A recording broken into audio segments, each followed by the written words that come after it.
Hey there, Royce. Hello, sir. Just trying to get my camera set up. Yeah. Yeep. Hope we have some folks show up today.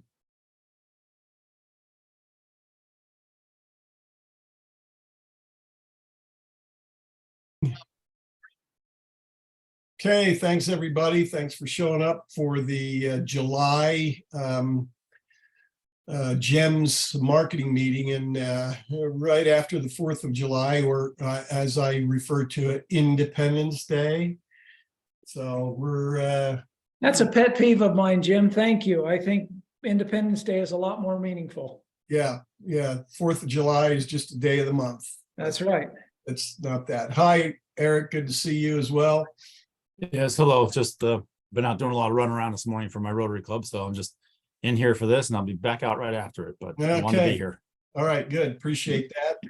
So today we're going to talk about this, probably the second biggest or most important thing to the success of any marketing or advertising. I'll give you all the three top items in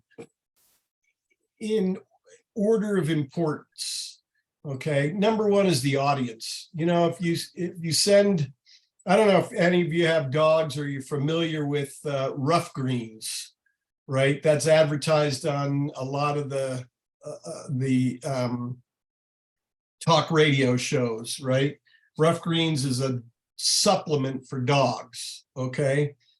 And I don't know why they advertise it on radio. It apparently works because they continue to do so for extended periods of time. All right, so there must be a lot of dog owners among the audiences of, talk radio, conservative talk radio. But if you have the best product in the world, and my point here is their offer is that they'll give it away for free. They give you your first bag for free. They give you a whole bag for free. Try it, see if your dog likes it, kind of a thing. That's a pretty compelling offer. It's the old puppy dog clothes, no pun intended. I was just going to say that. Puppy dog clothes for dog food. Yeah. Yeah. So take it home, try it for 30 days or whatever it is. And if you like the results that you're getting, then by all means, order more, kind of a thing. And I suspect that once they get you on the phone, there's some kind of an effort to get you to subscribe on the spot. They give you a more compelling deal if you do, et cetera, et cetera. But the point of the matter is the offer is for dog owners. It's a free trial, right? That's terrific. But if they were to take that offer for Rough Greens, specifically a dog-oriented product, and try to sell it to cat owners, what kind of response do you think they get, even though they're giving it away? Right? So the audience becomes the number one determinant of whether you're going to be successful or not. Pick the right audience, and you will, your odds of success go through the roof. Pick the wrong audience, and it doesn't matter how good your offer is, doesn't matter how good your product is, doesn't matter how good your headline is. If it goes to the wrong people, it's bound to fail. So choosing the right audience is number one. Numbers 2 and 3 are a little bit more difficult to categorize as one being more important or more effective than the other. We often say that headlines account for up to 80% of the success of an ad, and that's with the stipulation that you're sending it to the right people. Right. And if you believe that, then headlines would probably be the second most important thing. Why? Because the headline's job is to do 50% of the work of the ad, which is to capture attention first and then convert the attention into interest. Sometimes you can fold your offer into the headline, and that can be a powerful thing to do. But headlines would be right there along with offers as the second and third most important determinants of whether your ad's going to work or not. If you fail to have a good headline, you won't capture attention nor convert it into interest. And therefore, no matter how good your product is, no matter how good your offer is, If people never get to that, it doesn't do you any good. Okay. And then that other element, the element we're going to talk about today, and again, whether it's second or third place is it's got to be neck and neck, and that is the offer. You've got to make an offer that they won't refuse, and most people don't. Most people have weak headlines. Most people have weak offers, and a good chunk of people don't send it to the right audience in the first place. And then they scratch their head and wonder why their advertising doesn't work. All right. So we're going to focus today on the offer, the anatomy of an offer, what things definitely will not work, and then what things will work. Okay. And let me preface it by saying I wish Kevin was here, because he's about to go into a golden opportunity sale, which is something that Hadley just finished up. And it was her 28th, her store's 28th annual golden opportunity sale. And she does it the way we've done it for the last several years. They've done it I think I've been involved with Hadley for maybe 5 or 6 years.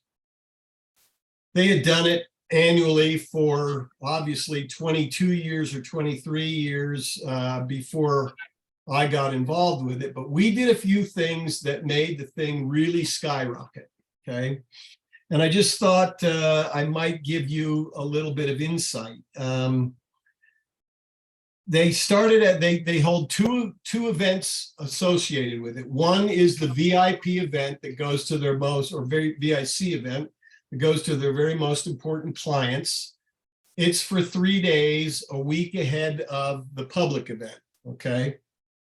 This year, for the first time since I've been working with them, their preview event started out a little on the sluggish side, and they came in under goal for the preview event. Unless you take into account the sales that happened prior to the preview event, where good customers were coming in and trying to jump the gun on the preview event. And when you add that in, they did very well with the preview event. And then there was the regular event. Well, to make a long story short, their goal for the month, for the entire month of June, was 1.5 million. They wound up doing 1.7 million, which was the third best month ever for their store. And it was the best June that they've ever had.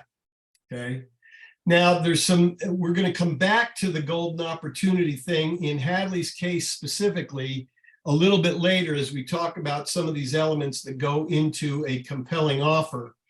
But she had 80 appointments, 80% of those people showed up. They did 768 items at an average unit of sale of $2,084. So it was obviously turned out to be a terrific event. And when I had talked to Emily, Hadley's marketing assistant, a couple of weeks ago, there was just 4 days left of the event and they were behind. So they came in with some really big sales, obviously, that kind of saved the day. But they were able to salvage it all at the end and bring it all together at the end. So, this is something that on one end is obviously something that works well. And on the other end is a cause for concern to some of you. And I understand that. I see a hand up there, Eric. Are you trying to say something, or is it just a hi? It's a question, so I don't just blurt in the middle of things. I thought that might be the case. I think that's the first time you've used that. But go ahead with your question. Well, the fact that she had 80 appointments, 80% showed up, which is good, but obviously they sold a lot of other things to just normal people walking in the door. It doesn't sound like it was those appointments. Might have done maybe their big ticket, but they must, at having 738 transactions or items sold. Yeah, I assume that 60 of those appointments didn't buy all that stuff. Right, yeah, exactly. I mean, it's not uncommon in that golden opportunity sale for people to buy multiple items. Mhm. I think they had one person who bought 2 watches that accounted for over 200,000. So there's a $168,000 watch and a $50,000 watch. Okay. So, I mean, obviously that's a big deal, and that went to one person. If my memory is and my understanding of what she said a little bit earlier this morning, if that's correct, so they had some of those kinds of things happen, and they were not all necessarily attributable to appointments. Obviously, Right. yeah, your Yeah. point is well taken. Obviously, Okay. they advertise to a broader base than just the appointments. But the appointments are secret sauce, Eric.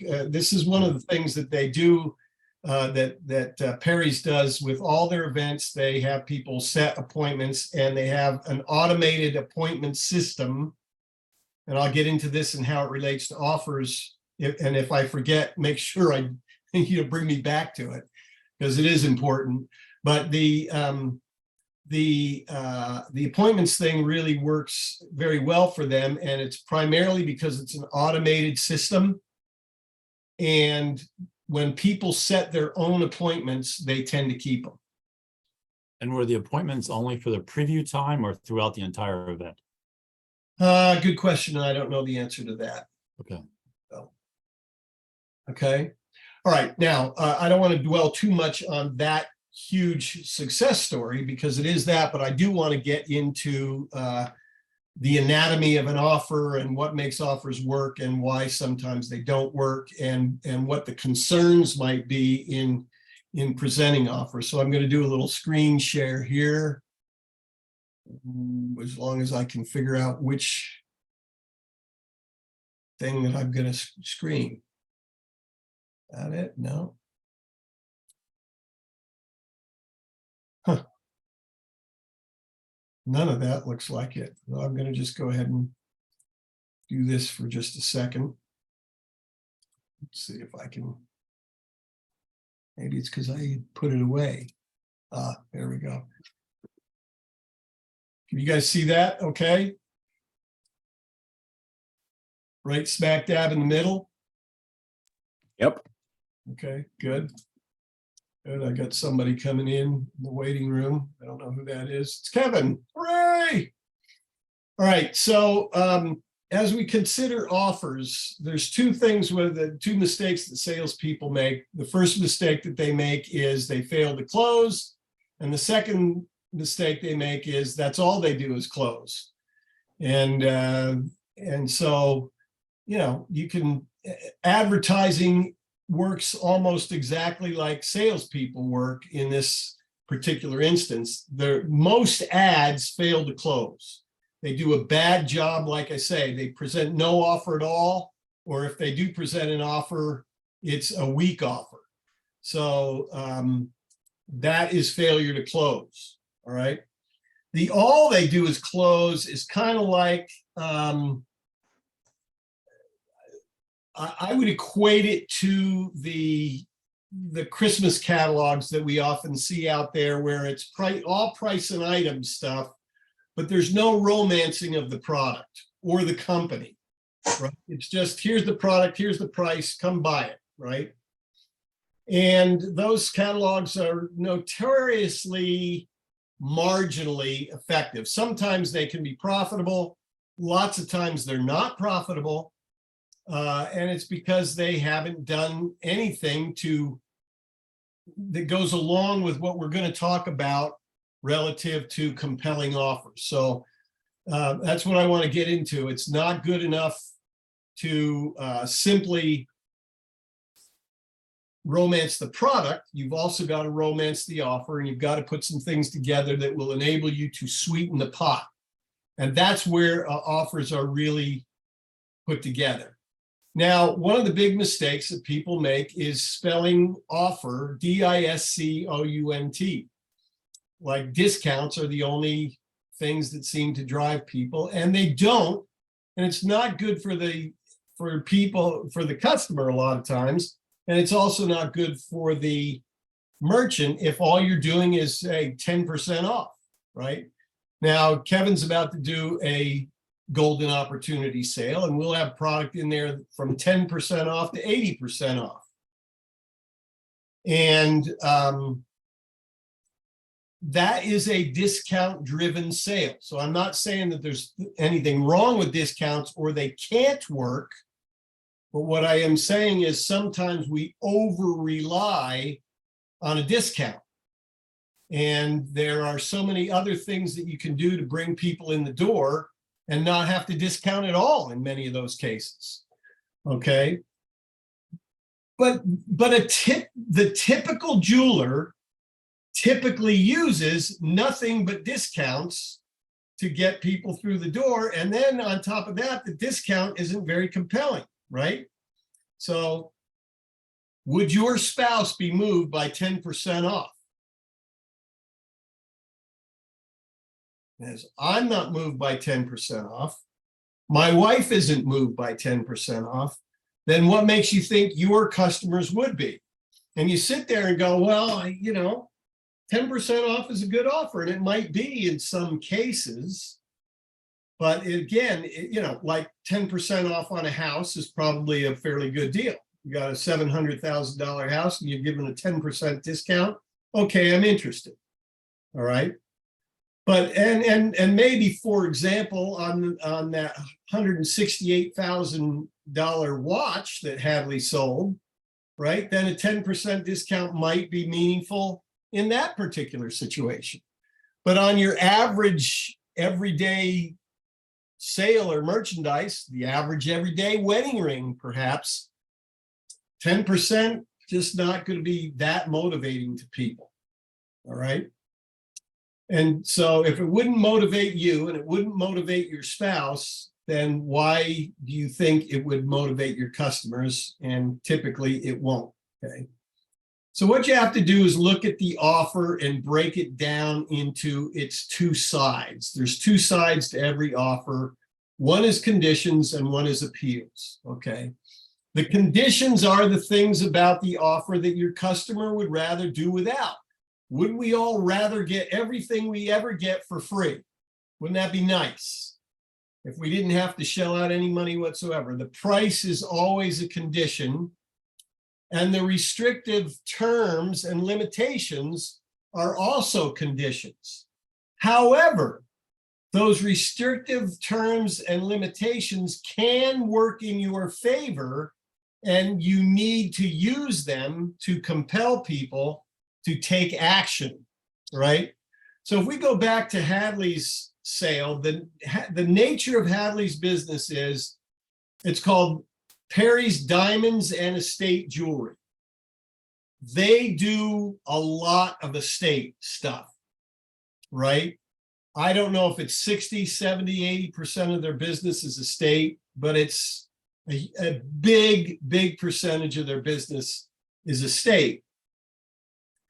By definition, then, most of what they have is going to be one-of-a-kind stuff, right?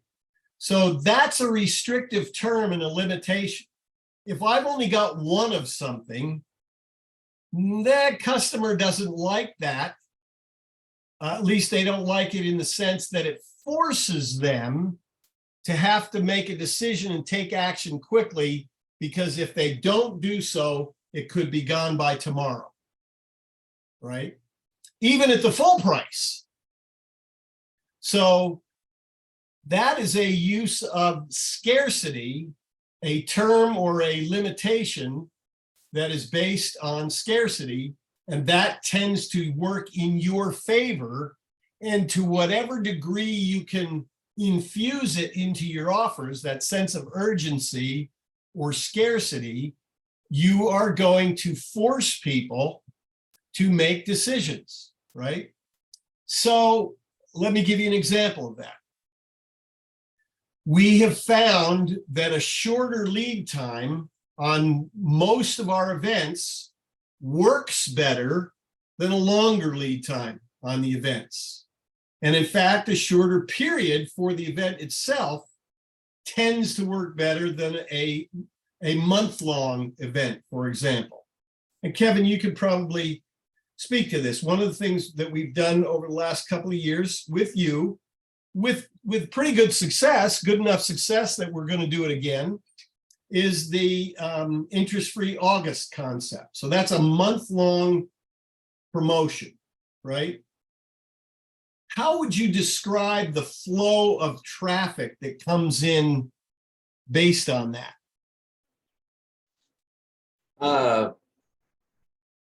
You're testing my Anheuser disease that I have. So flow of traffic in a month long is haphazard. To be a good way to describe it. You're going to be busy on the weekends, slow on the weekdays. You're going to have the same flow of traffic basically you have as any other event, but maybe uptick of about 10 to 20% on your foot traffic. Right. So it's a month-long event. It works well enough that we're going to be doing it for the third year, but it's not a gangbuster thing. And so by comparison, talk about the Easter egg promotion. It was also, well, it was a 2-week event. 2 weeks. But traffic was phenomenal, much higher. We had lot more people coming in than we normally would have for any Easters during that Easter time period. Yeah. Yeah, we had 600 plus people or something like that, wasn't it? That came in and got an egg. Yeah. All right. So, and that's a shorter fuse, right? You got 2 weeks, right? A lot of the events we do are 2 days or 3 days or 4 days. We've done 1-day events that have been successful, right? And they tend to be more so because person can't throw that in the back of their mind, right? And say, okay, well, yeah, I got all of August to get to this. So they throw it in the back of their mind, and there's nothing forcing them to say, I got to be there by such and such a time. Whereas if you do something like the Golden Opportunity Sale, we're talking about a 3 or 4 day period of time. We advertise it so that they get their stuff a week or a few days early. Their direct mail stuff comes a week or a few days early, maybe as much as 10 days on the digital stuff, but relatively short distance between the start of the advertising, or I should say the arrival of the advertising and the event itself. We continue to advertise through the event and remind them of the short fuse, hey, only 3 days left to take advantage of this. You got to be here by Saturday night at closing time. And that shows up either Thursday or Friday. So we're trying to infuse that urgency in there as often as we possibly can. And that forces people to have to make a decision. And any decision they make is fine with us. They could decide, well, this isn't for me. They don't show up. You never know that they don't show up. But there's enough people that do show up because of the urgency. And you typically will see an uptick in participation when that urgency is in there. Okay. So that's how that's one way to use limitations to your benefit. Okay. The other side of the equation is appeals. And these are the ways you sweeten the pot, right? Those things your customer will like about it, about your offer. So price manipulation, which is what I call discounting, is a legitimate thing to use. And we're going to use it very heavily in the Golden Opportunity Sale. Like I said, anywhere from 10 to 80% off. That could be pretty compelling. And I'm going to get to the way you present that offer that makes it even more compelling in a while, but I first want to go through the things that are just those appeals. So we talk about discounting. That's something that you can do to make it more appealing. Bonuses, right?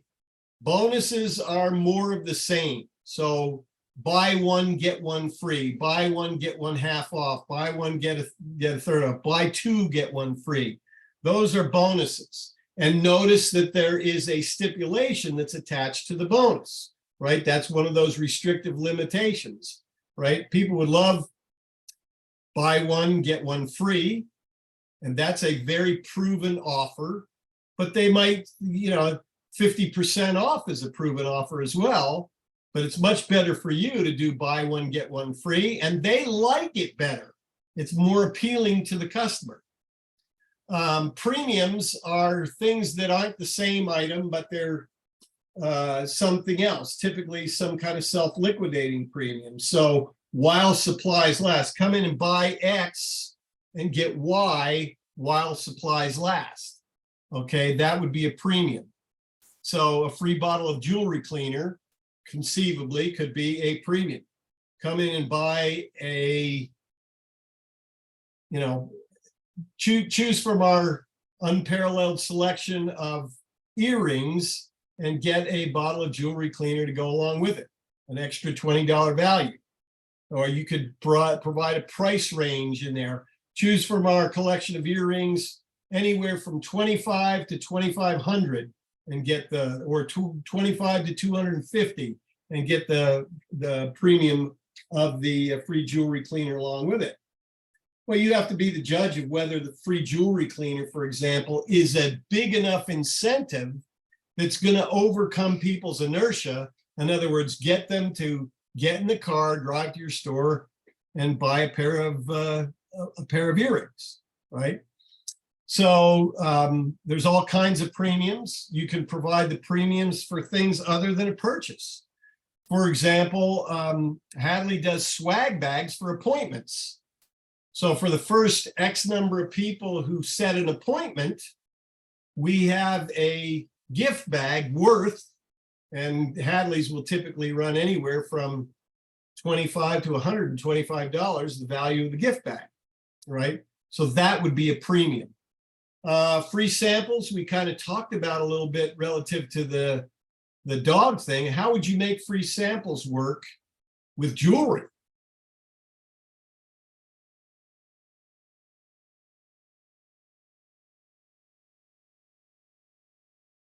Free cleaning. Entry-level kinds of items possibly. Okay, so I don't know about free cleaning. Free cleaning, I suppose, is a sample. How many of you guys charge for cleaning? Anyway. Well, very few of us do, but does the general public know that?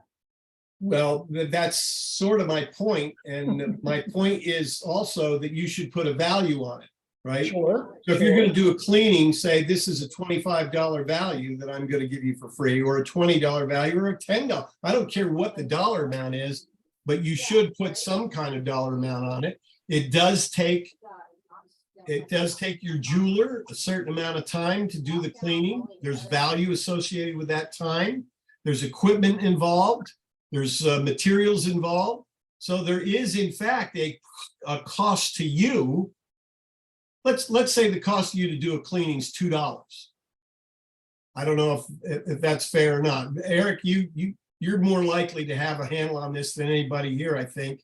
What does it actually cost you to do a cleaning, do you think? Well, if you're talking a full rebuffing and polishing, you're at $20 jeweler time anyway to do that. If you're just talking, pop it in the cleaner while they're standing here at the store, then that's 10 minutes while you're chatting with them. But yeah, if you're offering a full buff and polishing of their favorite piece of jewelry, that can easily be tossed out as a $99 value, because it's going to probably cost you close to an hour of a jeweler's time. That's really an important point, right? And that's exactly the point that I was getting at. And so if you say, for example, just popping it in the cleaner for 10 minutes is a $2 value, what would be the appropriate markup for that, right? And I don't know if Geller's got a number on that or not, but there should be. There is a number even for something like that. And if it's $10, it's $10. But if the customer doesn't understand the value, the customer can't appreciate the value, right? And one of the biggest mistakes when it comes to cleaning, and this is a bit of a rabbit hole side note, is we don't value it, right? The jeweler doesn't value it, so the customer doesn't value it either. We say, yeah, well, yeah, let's do that for you. Pop it in there. Hey, it's my pleasure. But they have no sense of what it's worth. And most of the time, we don't think about what it's worth either. But you have to provide them value. And then when they get a bargain, and in this case, in the case of the cleaning, they get a free cleaning worth somewhere between $10 and $100, depending on which free cleaning you give them. They go, wow, that was really nice. You evoke reciprocation. In other words, they feel a sense of obligation to give back to you since you've given them a gift. And that would all be diminished if you didn't put a value on it. So very simple script for all of your floor jewelers. Yeah. The point of the question was, how do you offer a sample or a trial offer in a jewelry store? And what makes us stand apart from our competitors is what kind of experience they're going to get in our store. You know, we can say what we want, but my diamonds don't sparkle any more than Ari diamonds down the street, or Shane Company a little further down the street. Mm-hmm. So what I want them to sample is how they feel about themselves and their stuff and whatnot when they're in my store.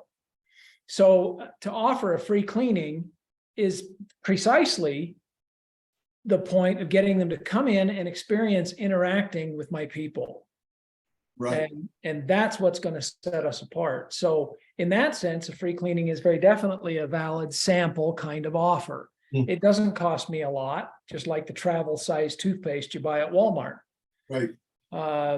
It's a sample size. It's something quick and easy, but they can still have a meaningful experience. And that's what really, if we have our cards lined up, if we have our ducks in a row, that's what we want them to experience.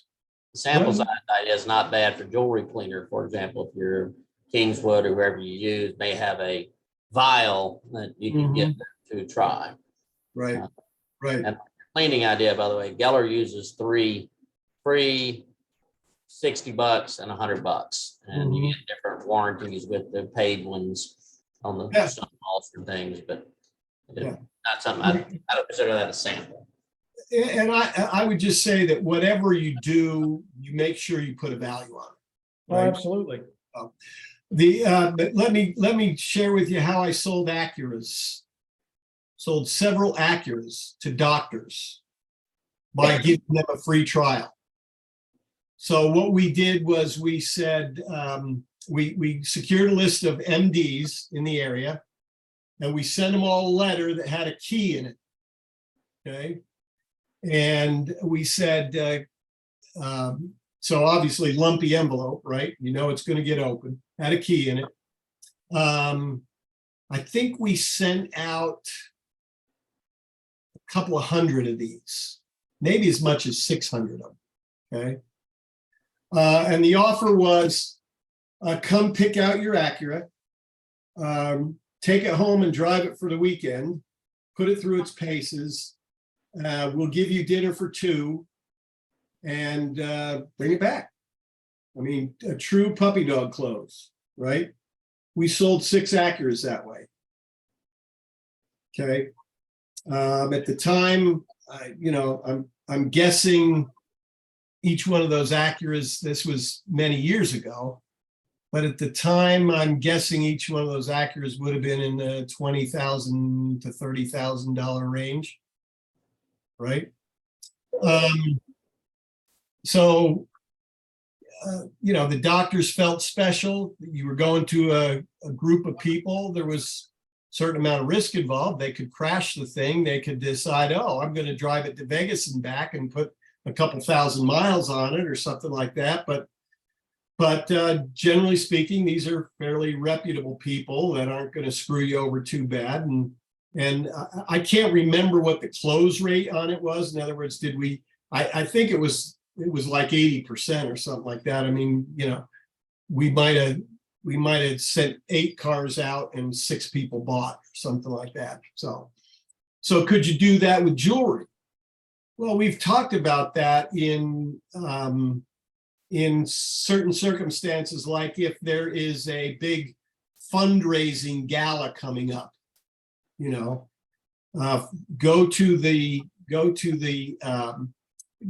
donor base of the organization and say, yeah, we'll loan you jewelry for the night. Take it to the gala, you know. We have done that, and I've had several of my clients do it for the fashion show at a bridal show. Oh, yeah, there you go. Yeah. Put our jewelry around the necks or on the fingers and on the wrists of the models that are walking the runway at a bridal event. Mm. I tell you, it raises questions and it raises eyebrows if you have some Yeah. fun pieces. Yeah. So that's a way to do a free sample that way. And the other thing, the last one, last pot sweetener is risk reversal. All right. Some kind of guarantee. So how do you guarantee a jewelry, right? There's a variety of ways to do this, but one thing that I would look at if I were in your shoes is, what is the standard guarantee among jewelers in my market? Okay. 30 feet or 30 seconds. What's that? 30 feet or 30 seconds. My barber used to give me a guarantee of 3 days or 30 miles. Yeah, there you go. But what typically jewelers will say you can exchange, or let's see, you can return it within what period of time and exchange it within, 15 days for us. Most people use 30. Okay, what do you do, Eric? On our bridal, because we want to be the leader here, we're actually 90 days return option with total refund. For most of the rest of our jewelry, we're 30 days. Okay. All right. What about your competitors? What are they doing? That's why we have one who's rather unethical, but they offer a 90-day return privilege on their engagement rings. So I wanted to at least match that and exceed it. Okay. And Kev, what about what's the standard in your market? Or are you gone here? I don't see your smiling face. It looks like he's muted too, so he might be off for a minute. But yeah, a 30-day return. What about exchange, Eric? Is there? I think, well, again, the engagement ring is 90 days no matter what. Okay. Exchange, return, whatever. The rest of the jewelry is still 30 days, exchange, return, Okay. Whatever. Again, going back to your stuff of, conditions, we want to let them know that we have full confidence in what we're selling you. We'll give you 30 days. Mm-hmm. Just, you can't, obviously we have the limitations. You can't destroy the piece, all that kind of good things. Right. But Right. Exactly. no, as we look at reducing the threshold barrier to actually taking a piece of jewelry home. Right. Exactly. So two things on that. Number one is I love the 90. Oh, you're back, Kevin. Good. I was going to ask, what is there a difference between return and exchange in your business and in your market? For our business personally, we have 15-day money back, and same thing for exchange. We don't really, there's a fine line in our industry about what is a used piece of jewelry. Right. Is it for a month or 2 or 3? How long before it becomes an estate piece? Because of how hard they wore it. Depends on whether it was size. If it was size, no refund, no exchange. Altered anyway. So does that answer your question? Yeah. Yeah. And those are standard conditions. We do allow trade-ins.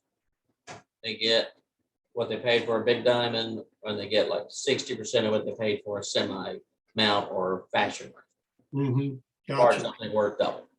Right. So the way I would work risk reversal is I would look at whatever the competition is doing in your market and do better than that. Okay. I would have a better guarantee than anybody else in my market. And I would market that fact. I would let people know, hey, this is the best guarantee in the area. You're not going to find you're not going to find a better guarantee anywhere. Or I would say, you will not find a guarantee that matches anywhere, right? So, and let me explain to you why I think this is something to seriously consider, okay? What's your return rate as it is? You know, at that 15 days, well, Kevin's gone again. So, you know, what's your return rate now, Eric?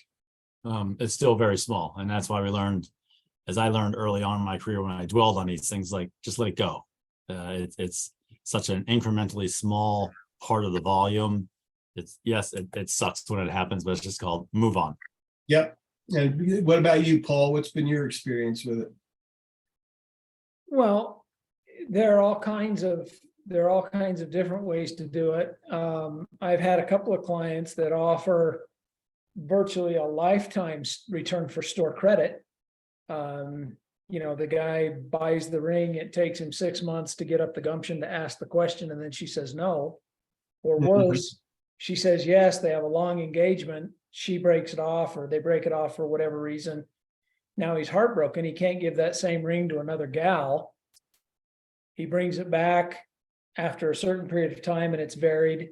They give him store credit. Well, he's probably going to buy her bigger diamond the next time.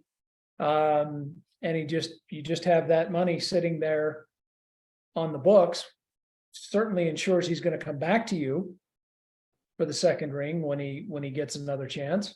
Right. So, you know, obviously you can't, to Kevin's point, you can't give a full refund for something that's 6 months, a year, 2 years old. Well, but this goes to Eric's point as well. Okay. What is your actual experience? You know, most people, the return rate on stuff is under 1%, and the longer it goes, the fewer the returns, right? And so, you know, if you were to do something totally daring and say, yeah, we'll give you a 1 year full refund policy, or 6 months full refund and another 6 months exchange. Okay. You get bid on that sooner or later, right? You will get bid on it sooner or later. But if you're marketing that, if you just have the policy, it does you no good. Right. But if you are marketing that guarantee, then it's conceivable that the guarantee could provide people a reason to choose you instead of the competition, could have a meaningful impact on your sales. And if it had the meaningful impact on your sales, then that once a year or once every 2 years or once every 3 years where the guarantee comes back to bite you, you can live with it. Well, and that was going to be the rest of the story. The few people who've been courageous enough to offer something like that, they saw an immediate response from the public, in that people would buy the ring there or come in and at least look at their rings because of that guarantee. It seemed counterintuitive. How do you do this? How does it work? And I just encouraged them to be open and explain it. And people would just kind of shake their heads and go, wow, yeah, that makes sense. And they'd end up buying the rings there. Now, how many rings did she actually sell versus have returned that end up costing her a little bit? In the next 4 years of experience with that lady before she passed away, 0 negative experiences. Yeah. And a good number of people at least came in to talk to her about that guarantee. It gave courage. She was near a military base. A lot of her bridal age traffic was military, young men. And the idea that they could bring it back if things didn't work out for full credit, that gave a margin of safety, a margin of confidence that they needed. So full credit, store credit, or full refund? Full store credit after, you have your basics, the full refund, the exchange, and for whatever time limits those are. And then beyond that, store credit for up to X number of years or whatever. I can't remember exactly what she decided to do, but I think it was like 3 years or something, full store credit. So we tend, the reason why you don't use risk reversal is you're always looking at that downside of the equation as opposed the to. worst case scenario, yes. Fear Yeah. factor. The fear factor is very. So, some things that we've done already, and Kevin's made good use of gift with purchase, right? So if you buy at a certain level, you get a Traeger grill, or if you buy at a certain level, you get a gun or $500 to go to the gun shop with, or something along those lines. Oddly enough, in my store right now is a lady who's getting a Traeger grill because she had to write them on layaway from June of last year. Last year. Yeah, Card right now. that's Go ahead. but obviously that was compelling enough. So, gift with purchase, powerful thing that you can use. This is a jeweler who had a birthday and was making presents to the customers, right? And this is a little bit like the Easter egg promotion. What happened was this guy sent an envelope within the envelope, and the envelope had a card in it. And this is the card. You have won. Your patience has been rewarded. In his letter, he tells them, do not open the internal envelope until you get into the store. Yes. Okay. So your patience has been rewarded. You may now pick any present from the green packages. So he had green packages and blue packages and a white package, or, a variety of different, I think he had 4 different piles, with, green, red, blue, and white, or something like that, right? If you're one of those people that open your presents before your birthday, you're still in luck. You can pick out a present, but you just don't know what you've won. Aren't we sneaky? Just come into Snowden's and get your present. 80% response rate on this promotion to his customers. So this was his anniversary sale. Happy 22nd anniversary. He sent it to the right people, his best customers. 80% of them came in and got a present. And of course, bought stuff along the way. Just out of curiosity, what did he give? What's that? What kind of presents did he give? I don't, this is interesting, Kevin, because this is something he came up with on his own after he'd been through the coaching program. So, this was the high-tech holiday. You've heard us talk about that before. Spend at a certain level, you get a Amazon Fire, or whatever the name of their reader is. If you spend more money, you get a TV. If you spend more money, you get an iPad, kind of a thing. Very powerful gift with purchase kind of a thing to do. And then here's the typical thing that we see that isn't particularly compelling. It's just got a price on something. It doesn't even have any kind of a discount price. So you see a bunch of stuff.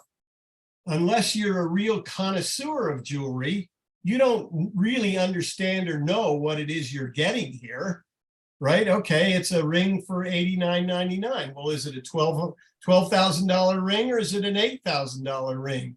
What am I getting here? How do I know? If people are uncomfortable with the concept, they don't understand. If they don't understand your product thoroughly enough, this is not helpful to them at all. Okay. Now, you get $50 off your purchase of $100 or more. Well, big whoop if you're trying to sell me a $9,000 ring. Now he's got something here that looks like it's at $599, and that might have some appeal, but that's one item on this entire sheet. Okay. And then they wonder why these things don't work very well. Now, I've had clients who've used the JEMS one, and Kevin uses Ashi, and I don't know if you use any of these, Paul or Eric. Sometimes they can be profitable. And the one thing when you have a supplier do something like this for you, it doesn't require any work on your part. Yeah, here's my logo, here's my address, put that stuff on there and send it out. They may require you to buy a certain amount of their merchandise in order to be eligible for this particular thing. But it's so poorly done that even if it's profitable, you have to sit there and wonder, how much money did I leave on the table because this wasn't done right? Well, that is the eternal question, isn't it? Yes, that is exactly the eternal question. So I'm going to stop sharing this here. You take a look at Hadley's Christmas catalog. You open up the inside of that. I think we tested a $100 gift card. I think we tested a $500 gift card. And then I think we tested a graduated incentive. So if you spent $2,000, you got $100 off. No, that can't be right. It's got to be the other direction. If you spend $1,000, you got $100 off. I can't remember. But anyway, it got up to I think $500 off on a $2,000. So it was like a 25% if you went to the max. And of course, in her case, that was easy because a lot of her stuff is, her average ticket is in the thousands anyway. So, that it worked very well in her situation, right? Okay, so a couple of other things that we need to be concerned about when we present the offers, right? So you've got the pot sweeteners, the bonuses, the premiums, all that other stuff. On the one side, you've got the limiting factors that allow you to put in urgency. So if there's limited supply or limited time, those are the two things that generate the most urgency: limited supply or limited time. So obviously, if you've got one of a kind or a small number of a kind, I only have 3 of these. And this is why the Facebook Live thing works pretty well, right? It's, we've got this sale. I'm going to be here for an hour. At the end of the hour, the whole thing's done, right? Paul's partner's done something with Friday. What was it? The Friday night special? Oh, yeah, the Friday night special. Yep. And the Friday night limited supply, when they're gone, they're gone. Yeah. And it's good till next Friday night special, right? Wasn't it? Isn't that the way they worked it? Well, the offer was good. They were always limited numbers. Mm-hmm. And the offer was good as long as they had items in stock. Mm-hmm. And they'd have anywhere from 4 items to 55 items, depending on what it was. Mm-hmm. And yeah, when they were gone, they were gone. Yeah. So that scarcity is an important element. Now, there's a couple of other things that have to do with presentation, right? We talked about the idea that if you're going to use discounts, you have to give them an anchor price. Unlike that catalog that I just showed you, where it didn't give you an anchor price, it just gave you whatever the price was, right? So what is the value of what's the full value of the piece that you're showing them at whatever discount it is, right? Now, Hadley does something that's interesting, and we're doing it with Kevin as well with this golden opportunity thing, but Hadley does it across the board. And maybe the reason she does it across the board is because she's doing so much with estate stuff, but she doesn't talk about retail value. She talks about replacement value. Now, as a consumer, I have no clue what that means, but it sounds like retail value, right? Yeah. That's the translation that I make as a consumer in my head. Oh, that's a $16,000 ring and I can get it for $10,000. That's a pretty good deal, right? So that has something to do with it. Another thing that Hadley has done in presenting an offer is say, here's the retail value or the replacement value. Here's normal Perry's pricing, and here's today's pricing. And so they get that contrast and the implied urgency of, yeah, Perry's is a great place to do business. I can always get something out of those guys. But if I really want the deal, I really need to get in there and take advantage of this thing now while it's part of this particular offer, right? So that element of the presentation is an important piece, okay? Another element of presentation that is important is context. All right, so there's a couple of things that the context that I want to talk about. One is anchor pricing, but the other is the description of the product. If you are very sterile with your description of the product, that gives people less of a sense of value than if you have a relatively full description of a product. So let me just give you a quick example here. And this is to Kevin's credit. He's been writing these descriptions for the Golden Opportunity Sale. And well, let me go ahead and see if I can share this again, because I think I might be able to pull that off. I've got a window there. There it is. I think this is it. Okay. So this is the letter that's just going out for Kevin's Golden Opportunity Sale. But look where we are right here. Can you guys see that where I've got my cursor? Okay. In fact, let me do view and I'll blow it up a little bit. Maybe zoom. There we go. You know, the hour's up in a minute and a half, right? Yeah. I'm wrapping with this here. Okay. This beautiful sterling silver diamond leaf pendant will exhibit a gorgeous feminine look with 20 scintillating pave set round diamonds suspended from a 16-inch sterling silver cable chain. Total diamond weight is 1/10 of a carat total weight. Replacement value $175 and will be offered for $87. And he's got the SKU number 50% off. So he's got that nice romancing of the product before he gets to the pricing. He gives them the anchor price. He gives them the actual price, and he doesn't make them figure out the discount, right? He tells them it's 50% off. Okay, that's the kind of presentation of an offer that is important. The other thing that's important, I think, in the jewelry business, and Hadley will tell you that this is part of the secret sauce, as she calls it. The fact that you've got these examples in there. Typically, if you look at this, he's got everything, and I do mean everything in the store will be specially marked with color-coded discount ribbons. Red is 70% off, and we'll have 576 of these items at this discount.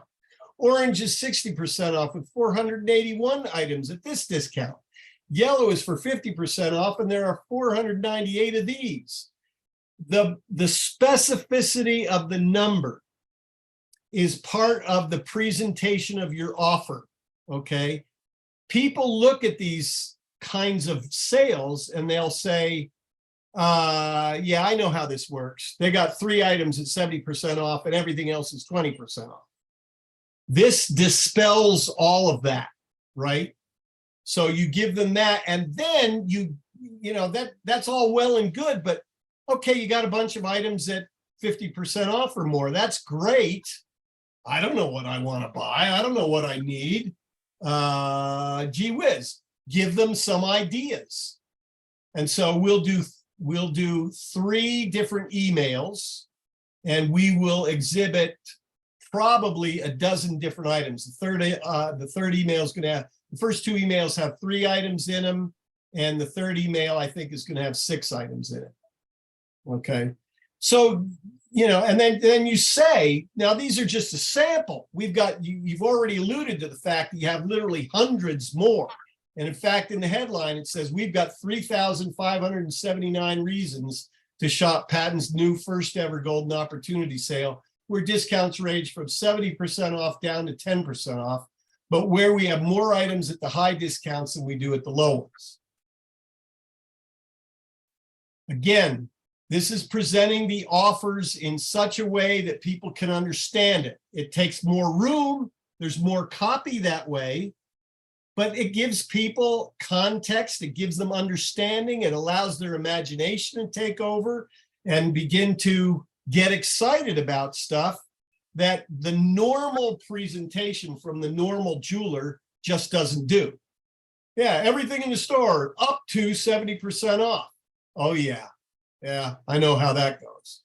But it gives me no idea about what that stuff is, right? So make sure that as you present, and again, we're talking about a discount when we talk about this golden opportunity sale, but we also have in here for Kevin's, we've got down here, during the VIC preview, we'll have delicious hors d'oeuvres and drinks while you shop and get a chance to win jewelry, gemstones, restaurant gift cards, and more at our Plinko board of prizes. This is what we call secondary reason for response. There's some people who say, I don't need any jewelry, but if I could win some for free, that would be fun. Plinko boards, I like those things. I'll go in and try that, get a drink. The next thing you know, they're spending money. Okay, that's called secondary reason for response. Okay, Hadley does it with a swag bag. She also has a wheel of, where you can spin a wheel. Kevin happens to be using a Plinko board because he had one, right? So that secondary reason for response can be very powerful. You can put together offers like the Easter egg promotion, or you can put together offers like Hadley does with her whiskey watches and wheels, whiskey wheels and watches. Okay, where she brings in at no expense to her a local distiller. She brings in at no expense to her a bunch of exotic cars from the local exotic car dealer. None of that costs her anything. All she's got to do is provide some whiskey. Nothing like a bunch of guys coming in drinking whiskey to wind up buying a nice, $100,000 watch. And she'll sell a half a dozen of those at that event every year. Guys start looking forward to it every year. And then Paul has his bridal, what did you call it? The bridal preview. The bridal preview. Go ahead, explain that offer and how that worked. Oh, real quick. We just, we contact restaurants that have a wedding venue or restaurants that cater to weddings, etc. We'll hit them up to give us certificates for 2 free entrees, not the whole meal. They can still sell drinks and appetizers and desserts, which if they do it skillfully, defrays the cost of the food for the meal anyway. And we get a list from a list broker or just hit a neighborhood near one of the colleges with an every door direct mail and offer them a free dinner, no purchase required if they'll bring their sweetheart in just to look at our bridal offerings. Yeah, and that gal in wherever she was that did it, she closed six rings on one weekend and had 27 other people, and the drag was another 6, wasn't it?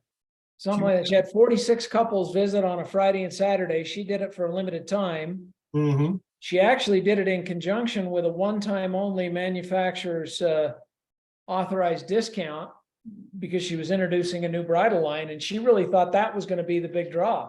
It wasn't. Right. That helped her close a few deals, but it was the free dinner that generated the traffic. She had 46 couples show up on Friday and Saturday. Now, were there some that just showed up, he grabbed his sister because he wanted a free dinner at the Italian place down the street? Of course. So what? Right? Exactly. So with a little bit of an imagination, these offers don't have to cost you. Remember what the job of your advertising is. The job of your advertising is to get somebody to walk through the door. Now, you can do that with a discount, but you might be able to do it with a dinner that costs you nothing. Yeah, those gift certificates cost nothing because that was advertising for the restaurant or the venue. Exactly. Ashley Davis in Louisville, Kentucky does something very similar. Her offer is buy your engagement ring here and get an engagement announcement lunch party for the bride and 6 of her best friends at the local venue that is a reception center, right? Go, Costs her nothing to do that. there you So- go. So anyway, think through the offers, guys. It makes a tremendous difference in the success of your advertising. Like I say, sometimes you can advertise the offer in your headlines. If you can, that's the best of all worlds, because you combine the offer with the headline, and that can be very compelling and dramatically increase the success of your ads. I know the big concern is, yeah, how much is this going to cost me? How do I remain profitable? Well, we've given you some ideas on how to do some of those kinds of things today. Think out of the box. Is there any questions before we wrap it up? Yes, a quick one with, now again, my store not being an estate store. But Right. what I was just thinking, has anyone done something like this where we actually call someone like Wilkerson and say, I need 200 items, I can sell 70% off, and right on down the line, that then you're drilling down less on your inventory, especially, because you don't want to be discounting your fast selling new inventory. So I'm not sure if Can I anyone's- answer that one, Jim? Yeah, please. One, yes, and there's a company called Sterling, if you want to focus on estate jewelry, but one technique I've helped clients use several times is to call your favorite suppliers and ask them if you can help them liquidate some of their stock balance returns. Because something that didn't sell in one of their clients' stores in Florida might sell beautifully in your store, especially if it's at a discount. They usually pay, they'll usually send them on a preview, because what are they going to do with stock balance returns anyway, right? But just ask them, can I do a special factory authorized event where I help you liquidate some stock balance returns? Most of those outfits are just going to melt them down and start over. Yes, Interesting. thank you, Paul. Okay, anything else? All right, guys, remember, we've got the management webinar in 2 weeks. You won't want to miss that. And take this stuff and take a look at it again, watch it a couple more times, especially as we talk about the anatomy of an offer and craft those offers. And then look, send them to us in advance. Let us walk you through them, and we can easily tell you what the pros and cons are of your offers and how you can make it better for them and better for you. So, all right, guys, thanks a lot. Good to be with you once again, and we'll talk to you in a couple of weeks. Take care, everybody. See you. Bye. Thanks, Jim.